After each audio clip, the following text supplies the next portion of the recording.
in Sunnydale. I haven't quite unpacked. Oh, hey, Cordelia, Xander, Willow, ugh, who's this creeper in the stacks with the great big vampire book, probably bound in human skin?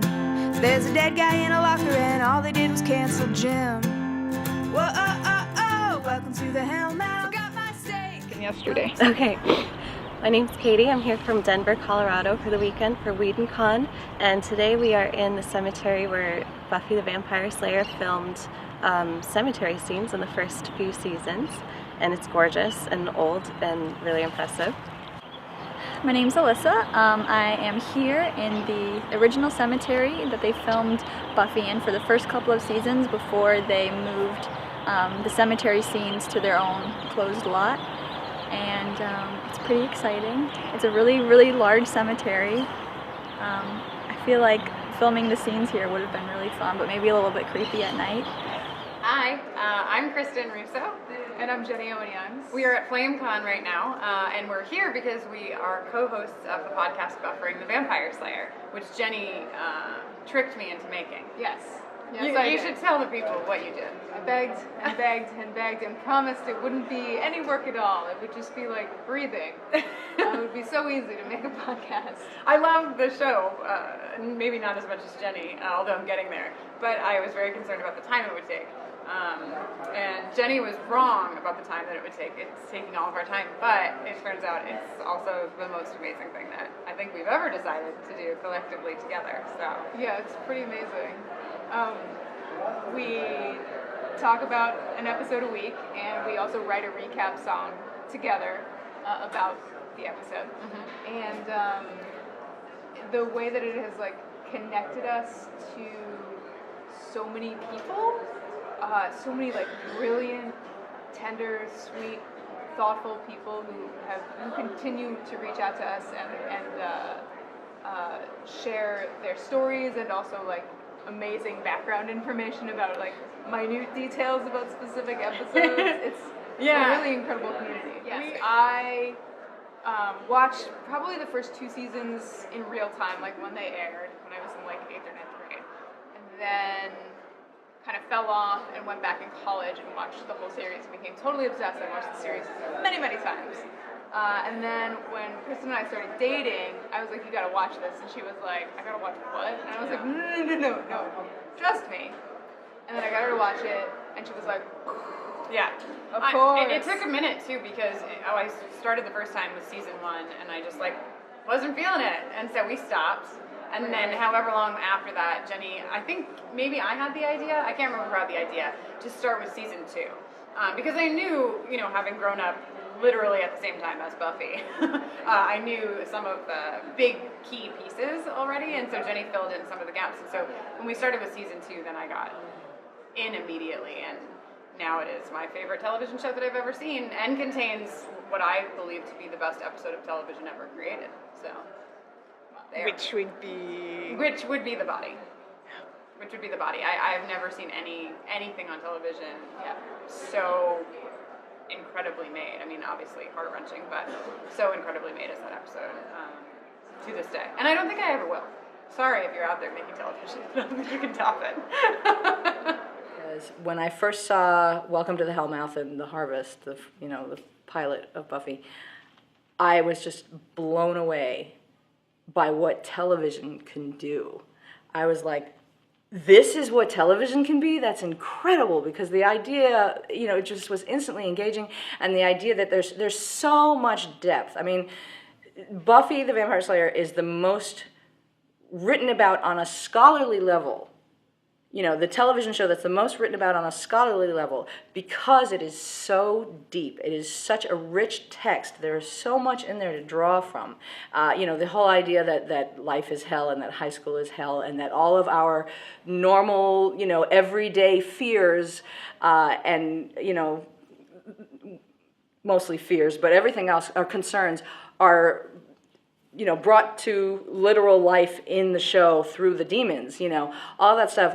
It's such a way for us to grab onto that and really confront it and deal with it and face it. I haven't been a Buffy fan for super long. It's just been a couple of years. I came to it very late.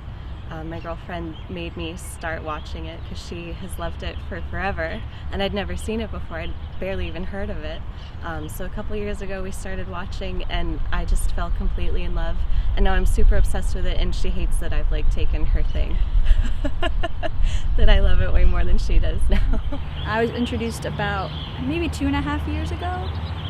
One of my friends said, Buffy's my favorite show, I think you would really like it, like let's watch it together. So we started Buffy, and I sort of blew through it. Buffy was always a show that I was interested in watching, and that I, kind of was putting on the back burner.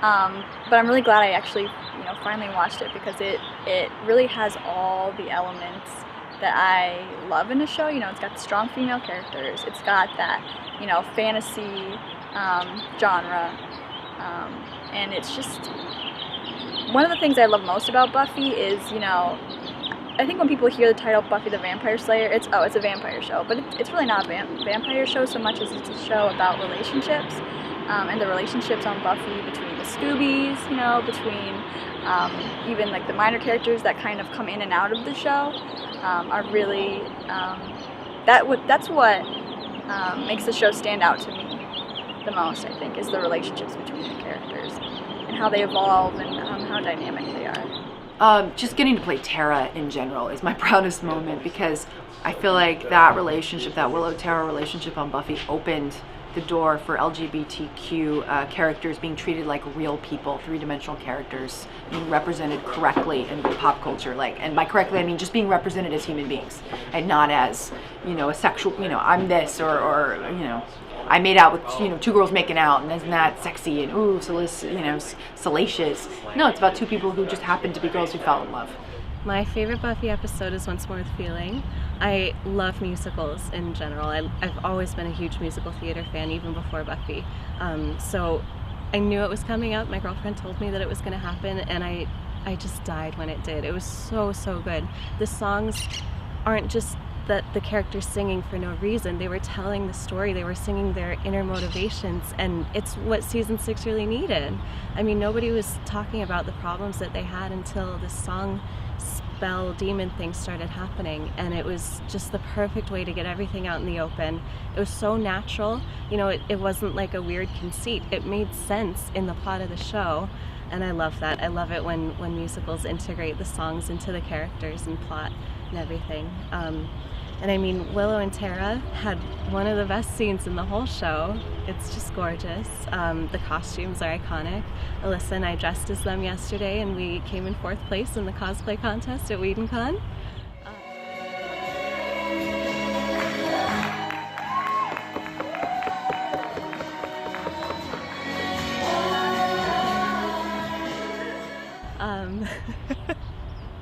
We look pretty awesome, if I may say so.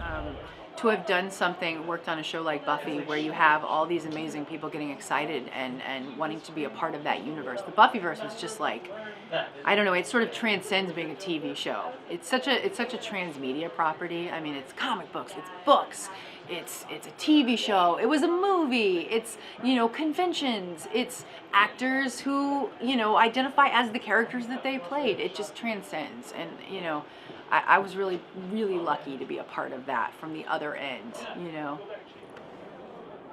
Hi, I am Princess Vic, and I actually have a website called thecalidiaries.com, and it's music, and sci-fi. And I was invited by this lovely lady to be on a panel for Buffy the Vampire Slayer 20th anniversary. And I'm like, Squee! Oh my god, yes, oh my god, oh my god, oh my god. Because I am a Whedon fangirl. I watched Buffy since it first came out, and it was one of those shows I watched, and it was great. And then, thank you Netflix, I got to binge watch it over and over and over again. I was drawn to it because I grew up with horror movies and Hammer horror and things like that. And so the idea of something on TV with the monster of the week appealed to me. But once I started watching it, it was less about the monsters and more about the relationships and the friendships and exploring good versus evil and all the shades of gray. and I fell in love with it and just sort of kind of got sucked into Whedonverse. Yeah, I met Nicholas Brendan actually my first Phoenix Comic Con. I met him in 2011, and he just made my dad go, "Can I shake your hand?" He goes, "No, come here, I'll give you a hug." He walked around and gave me a hug. I'm like, "Oh my God, Xander gave me a hug!" So you guys know how big a fan I am of the character Xander, and I do respect Nicholas Brendan. And he's been having a hard time lately, and shout out to him. Nikki, we all love you, just let you know. Xander was a very important part of my teenager years in 20, and I just connect with him. He was able to, I don't know how to explain it, Xander as a character was able to get a lot of the frustrations out for me when I was being bullied in school. And he taught me to be a survivor. Buffy taught me how to be a survivor, be strong. All those characters, Giles, Willow, being the quiet girl that came out of her shell and developed into her own. Sure. Well, yeah. I mean, I was familiar with Buffy from it being on television for a number of years, and in 1999, when they were shooting season 4, I got a call from my agent that they were looking for this one type of person, and I was like, yeah, sure, be happy to do it. When do they want me? And they go, 6 o'clock tonight. And I was like, 6 o'clock tonight? But don't I have time to prepare? What about, can you send me over a script? There's no script. Just go. Okay. So that made me a little nervous.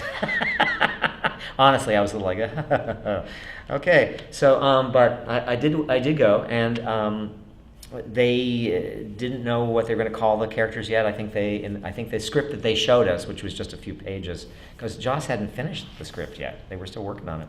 I think they were still calling it something different than The Gentleman. My vague memory, and I hope this is correct, was they called it The Laughing Man. I tried to walk, so it was just a shh. So I gave that kind of a illusion of floating. And I did the thing, and I'm smiling the entire time, and then take it out. And I literally, Joss was like, "Oh, okay, thank you. Okay, oh my God, I'm gonna have nightmares now. Okay, thank you." Yeah, I had auditioned for Flutie and read it a certain way, and I'm never quite sure how I got Snyder. I read for Flutie, and as I'm going down the hallway, leaving the audition, having already done the audition, I pass what I think to be one of the writers' rooms. I didn't know at the time. I'm still not sure. And as I pass this open doorway, I peek in just briefly, and I see that there are two people talking there, and in the room is a stand-up figure of Worf and a stand-up figure of Kira. And I walked by the doorway, and then I doubled back and said, "Why don't you have a stand-up figure of me in there?" And then we chatted.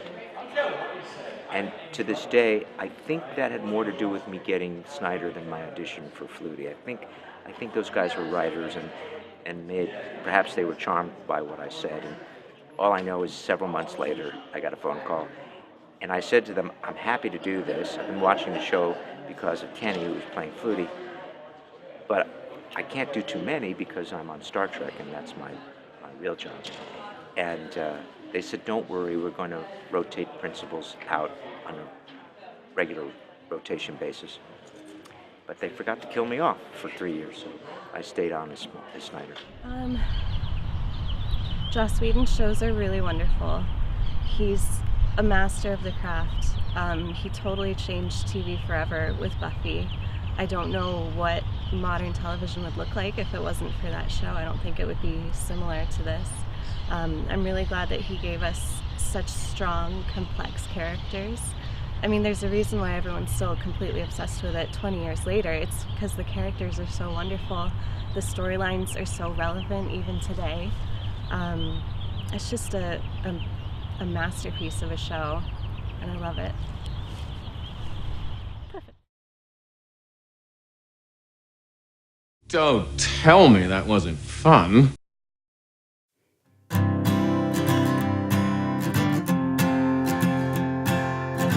about that harvest? Well, it seems to be quite nigh, but first the master has to finish gouging out this minion's eye. Turns out Willow sure can hack, and Xander likes to tag along.